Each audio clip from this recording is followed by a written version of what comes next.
77 WABC, protecting and serving to the highest degree. Former New York City Police Commissioner Bernard Kerik. It's Behind the Badge with Bernie Kerik, a blue-blooded American. This is Bernie Kerik at 77 WABC, Behind the Badge. And, you know, last week and the week before, a little bit each show, I brought in Alexandria Datig out of California from Front Page Index to talk a little bit about Kamala Harris, what was going on with this funding mechanism to get people out of jail. And last week we were right in the middle of the conversation. It was getting hot, and we ran out of time. And I got flooded with a bunch of text messages and people sending me direct messages on social media. They wanted to hear the full story. So I figured I'd get Alexandria back today on the All Point Bulletin's hotline and find out what the deal is. So, Alexandria, here's what I want to do. I want to start from the beginning because, you know, I've heard Tucker talk about it on Fox, Sean Hannity, and a couple others. But I will say you've been talking about this for a month. You kind of found it like a month ago, and you've been harping on it. So I want to put it out and get people to understand what's happened. Hi, Commissioner. It's good to be with you. Can you hear me? Yeah, I can hear you. Go ahead. Hi. So I did a deep dive into this, and I just want your listeners to understand my concern here in terms of Kamala Harris and my background working in politics here in California. I'm a Republican, and I did not vote for Kamala Harris, but my work with the Democrats here in California led me to assist the transition team for Kamala Harris for Attorney General in 2011. And I caught her then in a big lie, and I was disgusted with the way that she treated the law enforcement here in the state of California. And I realized that she was going to hoodwink police, law enforcement executives, and this was part of her plan, is to undermine law enforcement, undermine the criminal justice system, and completely overthrow it. And this was my impression then, and I was really nervous about the things that I learned. And you know, now that we're looking at what is happening now with her being on the ticket, I became panicked. You know, I'm a double major in communications. I'm also a criminal justice major, and what I'm seeing here is a big concern to me because I'm seeing a pattern that I've seen over the past 10 years. And now I'll explain to your listeners a little more in depth of what this pattern is. And it basically concludes that there are 501c3 tax-exempt charities being used as political arms to undermine our criminal justice system. And this is in violation of IRS rules because you can't lobby as a charity. And right. And once again, you know, who ever heard of a charity that bails out violent criminals?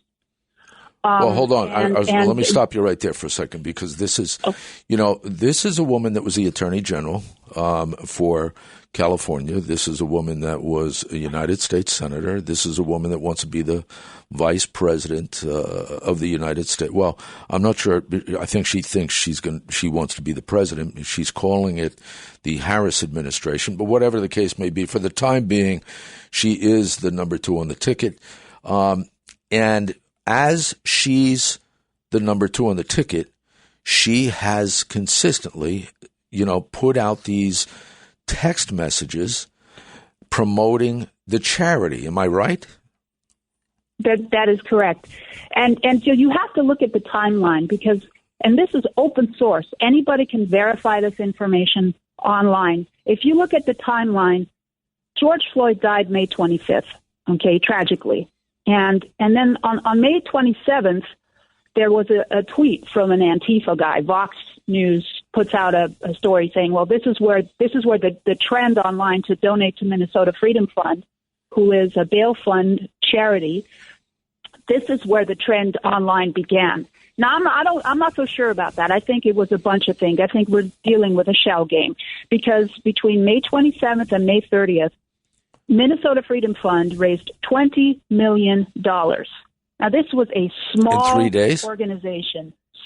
In 4 days. 4 days. In 4 days, $20 million.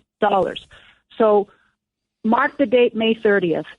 On June 1st, several things take place at the same time, okay? And this is why I believe that this is an orchestrated attempt to create criminal chaos in the United States. You have Black Lives Matter has Blackout Day on that day, where everybody puts a black avatar on their Facebook page or website or whatever. They just put a black, instead of a picture, a black avatar. Black Lives Matter puts out a list with 21 organizations that you can donate to for a bail fund, including Minnesota Freedom Fund. Now, most of these are charities or have yet to identify as charities, but most of them are actually 501c3 charities. Now, remember, IRS rule says you cannot do grand-scale lobbying. Otherwise, you will lose your tax-exempt status. June 1st, Black Lives Matter Blackout Day. June 1st, New York Times reports Minnesota Freedom Fund collects $20 million. New York Times, all the leftists read New York Times. That's a big story, okay? Same day, June 1st, Kamala Harris tweets, donate to the Minnesota Freedom Fund on her Twitter page. But what is highly suspicious is that she doesn't use Minnesota Freedom Fund's donation link. She uses Act Blue Charities with a link extension for the Act Blue Charities, which is the Democratic, machine to raise money. Okay, and that's Act Blue Charities is also the same charity that if you go to the Black Lives Matter organization, if you go to their webpage, their organization, it's the same link that comes up on theirs. When they say donate to Black Lives Matter, it goes to Act Blue Charities. Am I right? That is correct. But Act Blue Charities has several divisions. One is a political division. One is a charitable division for 501c3 charities. And one is a division for 501c4s, which is charities who want to lobby politically, right? You have to have a 501c4 if you're going to go and lobby the government, okay? You can't do it with a 501c3. And I know this is complicated, but we have to look into this. It is critical that we look into this because there's been a pattern of this for what I know, at least the last decade. So it is critical. And I can't stress enough how critical this is because Joe Biden's staffers have donated to Minnesota Freedom Fund. 13 of them, at least 13 of them. Lily Adams, who is with the DNC DNC war room, okay? So, I'm just saying that this is not a small thing. Right. I believe that Lily Adams donated on May 28th, okay? So the word was out that this fund was doing something because come June 1st, all of a sudden it hits the New York Times, it hits the Black Lives Matter Blackout Day. It hits Kamala Harris' Twitter page. All of a sudden, right? And Kamala Harris wants donations to go to her Act Blue Charities link, which then actually links to the Iowa Senate Democrats, where she dropped out of the presidential race, leaving $1 million in campaign debt. You guys can go back, your audience can go back into this. Excuse me.